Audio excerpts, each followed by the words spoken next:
అనంతపురం జిల్లాలో అట్లాగే ఆంధ్రప్రదేశ్ రాష్ట్రంలో సహజ వనరులు అంటే ప్రజలకు సంబంధించిన ఆస్తులు విచ్చలవిడిగా దోచుకోబడతా ఉన్నాయి.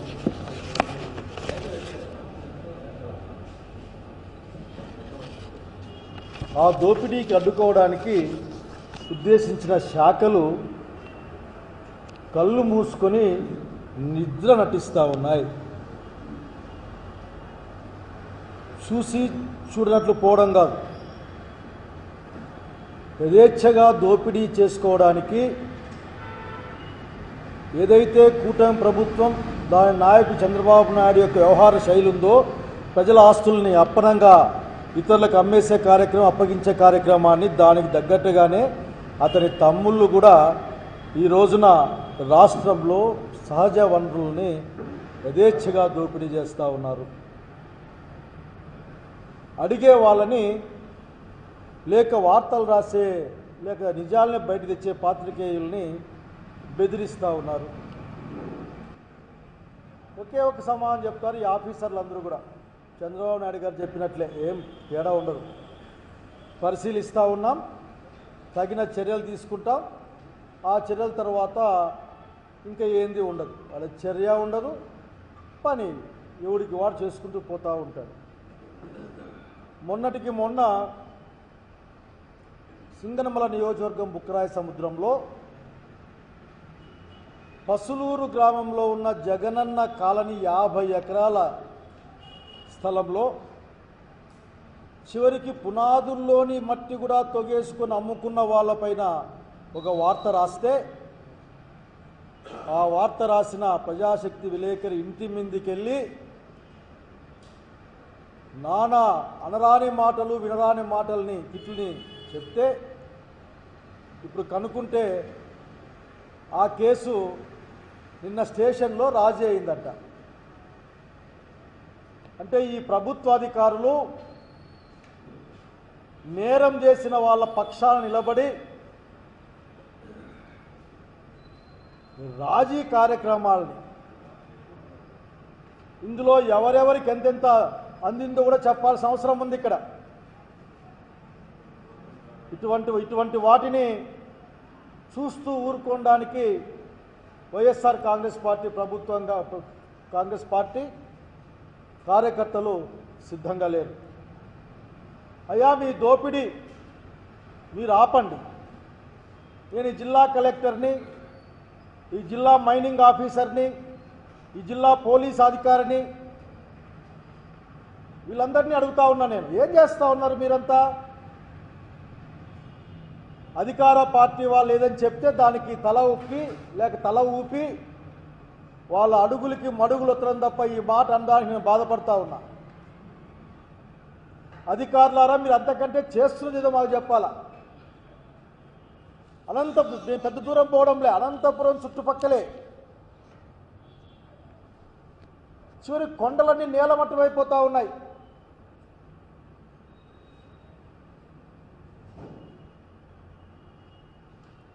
కృష్ణంరెడ్డిపల్లె, రాప్తా నియోజకవర్గం ప్రతిరోజు 150-200 టిప్పర్లు పైగా కర్ణాటక పోతా ఉన్నాయని ఆ గ్రామ ప్రజలు మాట్లాడుకొని కంప్లైంట్ చేస్తూ ఉన్నారు. వెళ్తే మీ అధికారులు వెళ్ళారు అక్కడికి, కానీ సాధించింది ఏంది లేదు. బహుశా భయపడి వెనక్కి వచ్చినారో, చేత కాకుండా వెనక్కి వచ్చారో నాకు తెలియదు, కానీ లేక ఎవరైనా బెదిరిస్తే భయపడ్డారో తెలియదు, కానీ అక్కడ ఎటువంటి చర్యలు లేవు. మా పక్కనే ఆలమూరు, గడ్డి గాదమక్కు ఉండేది, చెట్లు ఉండేది, పశువులు తోలుకుండే వాళ్ళు, గొర్రెలు తోలుకుండే వాళ్ళు. ఈ రోజున అనంతపురానికి ఒక కవచంలాగున్న ఆలమూరు కొండలు కూడా మొత్తం నేలమట్టమైపోతున్న పరిస్థితి చూస్తూ ఉన్నాం. అసలు మీరు ఏం చేస్తారో మాకేం అర్థం కావడంలే. ప్రజలు చెప్తా ఉన్నారు తెలుగుదేశం పార్టీ టిప్పర్లని చెప్తే, పోలీసులు కానీ, రవాణా శాఖ అధికారులు కానీ, లేక మైనింగ్ అధికారులు కానీ రెవెన్యూ వాళ్ళైతే అసలు ఆ పక్క మొహం కూడా చూపించడంలే అని మాకు చెప్తా ఉన్నారు. నిజంగా మీకు సిగ్గనిపించడం లేదా? నాకైతే అర్థం కావడం లేదు. ప్రతి నియోజకవర్గంలో ఇదే తంతు. రాయదుర్గంలో నేమకల్లు గుట్టల దగ్గర నేమకల్లులో 5 ఎకరాలు లీజు తీసుకొని దాదాపు 20-25 ఎకరాల వరకు కూడా ఆఖరికి 50 ఎకరాలనే వార్త కూడా ఉంది. మైనింగ్ చేస్తా ఉంటే ఇప్పటికే 20 కోట్ల పైగా అక్కడ ఫైన్ కూడా వేస్తే ఆ ఫైన్ ఎగ్గొట్టించుకునే ఆ టీడీపీ మైనింగ్ బకాసులను కూడా ఆఖరికి మీరే కాపాడుతూ ఉన్నారు.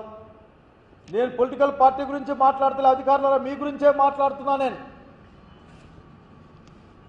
ఏం చేస్తూ ఉన్నారో ఎట్లా ఉన్నారో మాకు అర్థం కాని పరిస్థితి. ప్రజా సమస్యలను ఏ విధంగానూ పట్టించుకోరు మీరు. అనంతపురం మొత్తం గుంతలు గుంతలుగా నిండిపోయినా, అనంతపురంలో ఆఖరి కిడ్నాపులు జరుగుతున్నా సరే మీరు పట్టించుకోరు. పక్కనే కొండలు కొండలు తవ్వేసుకొని పోతున్నా మీరు పట్టించుకోరు. నేను చెప్పడం కాదు, అధికార పార్టీకి సంబంధించిన పేపర్లో ఒక వార్త వచ్చింది. ఏంటంటే పెన్నమ్మకు గర్భశోకం అని.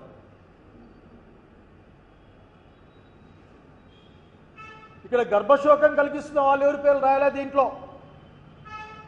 ఊరికే పెన్నమ్మ గర్భశోకంతో ఉంది అక్కడ. ఆ ఏఎస్పీ గారు చెప్తారు, మేము ప్రత్యేక బృందాలు వేసాం, కానీ ప్రత్యేక బృందాలు వేసినప్పటికి కూడా ప్రతిరోజు ఒక 100 పైగా రకరకాల వాహనాల్లో ట్రాక్టర్లు టిప్పర్లతో ఇసుక తరలిపోతూ ఉంది. కానీ మీకు కనపడదు. ఒక స్టేట్మెంట్ పడేస్తారు.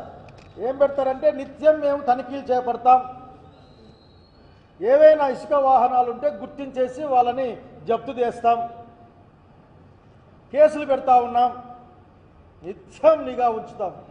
నిత్యం నిఘా ఉంచడం అన్నది మీరు అర్థం చేసుకోవాలా, దోపిడీని అరికట్టడానికే లేక దోపిడీని క్రమబద్ధం చేయడానికి కూడా నాకు అర్థం కావడం లేదు. చెప్పాల్సిన బాధ్యత ఉంది. నేనేమైనా మాట్లాడితే వైసీపీ వాళ్ళు కానక మాట్లాడుతున్నారని చెప్పే పరిస్థితి. ఇంకా అన్ని దాంట్లో కూడా తిమ్మన చెరువు, పెద్దపప్పూర్లు, సోమనపల్లి ఎవరు మాట్లాడే వాళ్ళు లేరు ఇక్కడ. ఇంకా ధర్మవరం అయితే ఇంక చెప్పడానికి లేదు. ధర్మవరం అయితే ఇంకా మన్ను ఫ్లో బెంగళూరుకో లేక చుట్టుపక్కలకి. ఆ చిత్రావతి గుంతల్లో పిల్లలు చచ్చిపోతూ ఉంటారు నీళ్ళలో అర్థం కాక. ఆ చిత్రావతి రోజు నదిగా అది గుంతలుగా మారిపోయింది. చిత్రావతి నుంచి ఇంక ఇసుక అసలుకి ఎట్లా పోతుందో కూడా అర్థం కాని పరిస్థితి. దానికి రెక్కలు వచ్చేస్తాయి. ఆ రెక్కలు ఈ కూటమి నాయకులు ఏర్పాటు చేస్తారన్న సంగతికి గుర్తు చేస్తూ ఉన్నా. ఈ రెవెన్యూ ఆఫీసర్లు, మైనింగ్ ఆఫీసర్లు, అట్లాగే ట్రాన్స్పోర్ట్ ఆఫీసర్లు అందరూ కూడా ఆఖరికి వాటిని ముట్టుకోవడానికి కూడా మీకు ధైర్యం కావడం లేదని ప్రజల మీద జోకులు వేస్తూ ఉన్నారు, నవ్వుల పాలవుతూ ఉన్నారు. టీడీపీ అంటేనే లేక కూటమి నాయకుల బండ్లు అంటేనే మీరే దగ్గరుండి పంపిస్తూ ఉన్నారని మా ధర్మాన ప్రజలు మాట్లాడుకుంటూ ఉన్నారు. నిజంగా మీరు తల ఎక్కడ పెట్టుకుంటారో మీ ఇష్టం. మా నియోజకవర్గానికి వస్తే ఏం కనపడవా? పేపర్ నిండా వార్తలు వస్తూ ఉన్నాయి. వాళ్ళ యొక్క సహకారంతో, వీళ్ళ యొక్క సహకారంతో, రెవెన్యూ ఆఫీసర్ల యొక్క మద్దతుతో మట్టి తోకొని పోతున్నారు అని మీకు కనపడడం లేదా? నాకేం అర్థం కావడం లేదు. అట్లా కాకపోతే మీరే అన్న అంశానికి బలం వచ్చే అంశం విషయాన్ని గుర్తు తెచ్చుకొని కోరుతా ఉన్నా. అసలు జగనన్న కాలనీకి అందరూ పోయారు. ముఖ్య కలెక్టర్ గారు, ఎస్పీ గారు, ఇంకా మిగతా తదితరులు అందరూ కూడా, రెవెన్యూ అందరూ కూడా పోయిరండి అక్కడికి. మీ యొక్క అసమర్థత లేకుంటే మీ యొక్క అధికార పార్టీకి లొంగిపోయిన తనం అక్కడ స్పష్టంగా కనిపిస్తుంది. మాట్లాడితే రాజకీయ నాయకులు మీకు మీరు నెట్టే ప్రయత్నం చేస్తారు. తెలుగుదేశం పార్టీ దాని నాయకుల గురించి మరొకసారి మాట్లాడుకుందాం, చూస్తాం ఆ విషయాన్ని. కానీ అధికారులుగా మీరేం చేస్తున్నారో చెప్పాలా. ఆ పస్లూరు దగ్గర 50 ఎకరాల స్థలం గుణాదులు వేశారు. చిరు గుణాదుల్లో మట్టి కూడా తవ్వేసుకొని నెల పర్యంతం అమ్ముతూ ఉంటే మీ రెవెన్యూ అధికారులు ఏం చేస్తూ ఉన్నారు? మీ గ్రామీణ పరిపాలన అధికారులు ఏం చేస్తూ ఉన్నారు? అక్కడ సీసీ కెమెరాలు కూడా ఉన్నాయని చెప్పారు. నాకు అడిగితే బెదిరిస్తారు, ఏమో చేస్తామని భయపడిస్తారు, మీరు రాజీ చేస్తారు. ఈ జిల్లా అంతా రాజకీయాలు నడుస్తూ ఉన్నాయి. మీ అధికారం ఉపయోగించి, మీ బలాన్ని ఉపయోగించి ప్రజల డబ్బులు తీసుకుంటూ అధికార పక్షానికి ఊడిగం చేస్తున్నారని ప్రజానీకం మాట్లాడుతూ ఉంటే మీకేమాత్రం బాధ కావడం లేదా అని మనం అడుగుతా ఉన్నాం. రండి, పసునూరు దగ్గర లేఅవుట్కి వెళ్దాం. ఎవరికి ఎవరు ఏ విధంగా సమాధానం చెప్తారో చెప్పని కోరుతా ఉన్నా. నేను పక్కన టౌన్లో కూడా అక్కడ ఇండ్లు ఇచ్చున్నారు జగన్ రెడ్డి గారి పరిపాలనలో. అనంతపురం సిటీ వాళ్ళకు కూడా మీకేం పట్టదు. చివరి నీటి సరఫరా కోసం వేసిన పైపులు కూడా తవ్వేసుకొని పోతే పంగల్ రోడ్లో కనిపిస్తే చూపిస్తూ ఉన్నారు అన్ని తెచ్చి. కరెంటు సప్లై ఇచ్చి, వాటర్ సప్లై ఇచ్చి దాదాపు 50 ఎకరాల లేఅవుట్ని ఈ రోజున ధ్వంసం చేశారు. నేను అడుగుతా ఉన్నా, మీరు ఈ రోజున బుక్కరాయ సముద్ర స్టేషన్లో వాళ్ళ మీద పెట్టే కేసు ఏంది? మీరు పెద్దనని దుర్భాషలాడినా లేక ఇంటి మీదకి పోయిన కేసులో రాజీ చేశారని చెప్పారు. నిజంగా మీకు నాకైతే బాధేస్తూ ఉంది. రాజశేఖర రెడ్డి గారి నాయకత్వంలో ఉన్నప్పుడు ఆఖరికి సపరేట్గా ఎస్సీ ఎస్టీ కేసులకు ఒక స్టేషన్, ఒక డిఎస్పీ, అట్లాగే ఎస్సీ ఎస్టీలకు గ్రీవెన్స్ డే. ఆ రోజుల్లోనే సపరేట్గా ఎస్సీ ఎస్టీ కేసులకు ఆఖరికి కోర్టు కూడా సాక్ష్యం చేసి ఇచ్చిన విషయం నాకు గుర్తుంది. ఇంకా ఆ విషయం ఆఖరి కనుక ఇట్లా పంచాయతీ చేసేకి మాత్రం మీరు పనికొస్తారనుకుంటే ఎవరూ చేయగలిగింది ఏమీ లేదు. మిమ్మల్ని నమ్ముకొని ప్రజలు ఏ విధంగా ధైర్యంగా ఉంటారో కూడా అర్థం కావడంలే. ఎన్ని ఊర్లలో ఏమి కథ వరుసగా చెప్తా. నిజంగా మీకు చిత్తశుద్ధి ఉంటే వీటిపైన యాక్షన్ తీసుకోండి. కల్లూరు, ఎర్రమట్టి తోలే ప్రాంతాలు, కల్లూరు, జంబుల్దిన్నె, గుడ్డాలపల్లి, కొప్పలకొండ గ్రామాలు, ఆకులేడు, నాయనపల్లి క్రాస్, పెద్ద పెద్ద వాళ్ళ లోకల్గా ఉన్న నాయకులందరూ కూడా పాపం పెద్ద పెద్దల పేరు చెప్పి తప్పించుకుంటూ ఉంటారు. పెద్దల ముందుకు రావాలి. అధికార పార్టీ పెద్దలందరూ కూడా అసలు మీకు ప్రమేయం ఉందా, లేకపోతే మీ పేరు చెప్పుకొని మీ వాళ్ళు దోపిడీ చేస్తున్నారా? మీరు చెప్పాల్సిన అవసరం ఉంది ఈ రోజున, లేకుంటే వేళ్ళు మీపై చూపిస్తాయి. అట్లాగే మడుగుపల్లి ఏరియా కొండలు కన్నెదురుగా ఎగిరిపోతూ ఉన్నాయి. ఇంకా బీకేఎస్ కొండలు అయితే ఆఖరికి చూడ్డానికే బాధేస్తుంది. బుక్కరాయ సముద్రం అట్లా మీకు కనపడవా? మీరేమన్నా కళ్ళకు గంతలు కట్టుకొని పోతుంటారా? లేక ఒక ట్యూబ్లార్ విజన్, ఒక గొట్టం చూపు మాత్రం మీ దగ్గర ఉందా? ప్రజా ఉద్యమాలపై సాగించే మీ దృష్టి, మీ దుర్మార్గం, మన అణచివేత, లేకపోతే దళితుల యొక్క ఇళ్ళని కూలగొట్టే చూపించే మీ చాకచక్యం, లేకపోతే ప్రతిపక్షాలకు సంబంధించిన వాళ్ళను బెదిరించే, చిన్న విషయాలకు కూడా బెదిరించే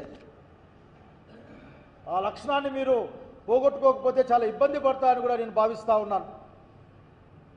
కనుక ఇప్పటికైనా సరే అధికారులారా, మిమ్మల్ని అడుగుతా ఉన్నా నేను, ఈ దందాలకు చెక్ పెడతారా లేదా? ఈ సాగిస్తున్న దోపిడీ ఆపుతారా లేదా? దీంట్లో మీ భాగస్వామ్యం ఉందని ప్రజలు అంటా ఉన్నారు. ఉందో లేదో చెప్పాల్సిన బాధ్యత మీ మీద ఉంది. నేరస్తుల్ని, నిందితుల్ని తక్షణం తీసుకునే కఠిన చర్యలకు లోను చేయాల్సిన అవసరం కూడా ఉంది. తద్వారా మాత్రమే మీరు ప్రజలకు విశ్వాసాన్ని పొందగలరు. మీకు కోర్టు ఉత్తర్వులు అంటే లెక్కలేదు, ప్రజాస్వామ్యం అంటే లెక్కలేదు. మాట్లాడితే ఆ ఎమ్మెల్యేతో ఫోన్ చేయిస్తావా, ఈ ఎమ్మెల్యేతో ఫోన్ చేయిస్తావా అని మాట్లాడే తత్వాన్ని చూస్తూ ఉన్నాం. నేను స్పష్టంగా చెప్తా ఉన్నా, అధికారులు జాగ్రత్తగా ఉండాలా. అధికారులు పార్టీలకు ఉండరు, ప్రభుత్వానికి ఉంటారు. నిజంగా ప్రజల కోసం, ప్రజాస్వామ్యం కోసం మీరు ప్రమాణం చేసిన ఆ ఉద్యోగ ప్రమాణాన్ని చేయలేకపోతే, నిర్వర్తించలేకపోతే దయచేసి కొన్నాళ్ళు లీవుల్లో పోండి, ప్రజలన్నా సుఖంగా ఉంటారు. యథేచ్ఛగా సాగుతున్న ఈ సహజ వనరుల దోపిడీ అరికట్టండి. మీరు అరికట్టకపోతే ఆ యొక్క విషయాన్ని ప్రజల పక్షాన ప్రజా సంరక్షక అంశాన్ని మా పార్టీ చేపడుతుంది. వివిధ ప్రజాస్వామ్యవాదులతో, ప్రజాపక్షపాతులతో కలిసి ఈ దోపిడీని అడ్డుకునే ప్రయత్నం చేస్తాం. వచ్చేది మా ప్రభుత్వమే. కాబోయే ముఖ్యమంత్రి జగన్మోహన్ రెడ్డి గారు గుర్తుపెట్టుకోమని కోరుతా ఉన్నా, పార్టీలు మారినా సరే ప్రభుత్వం నిష్పక్షపాతంగా ఉండాలి. ఒక్కసారి నేను చెప్పిన అంశాలను పరిశీలించండి, మీకే అర్థమవుతుంది. మీ సమర్థతో అసమర్థతో మీకే అర్థమవుతుంది. కనుక ఇప్పటికైనా సరే దయచేసి మీ మీద తగిన గౌరవంతోనే మాట్లాడుతూ ఉన్నా. నేను ఈ సహజ వనరుల దోపిడీని అరికట్టడానికి బాధపడద్దండి. అయ్యో అయ్యో అని అరవబాకండి. క్షేత్రస్థాయికి వెళ్ళి ఆపమని నేను చెప్పాను. చాలా పేర్లు రమ్మని పేర్లు రాసి మీకు ఇస్తాను. కావాలంటే ఈ నోట్ మీకు పంపిస్తాను. మీరు చర్యలు తీసుకోమని వైఎస్ఆర్ కాంగ్రెస్ పార్టీగా డిమాండ్ చేస్తూ ఉన్నాం జగన్మోహన్ రెడ్డి గారి నాయకత్వాన.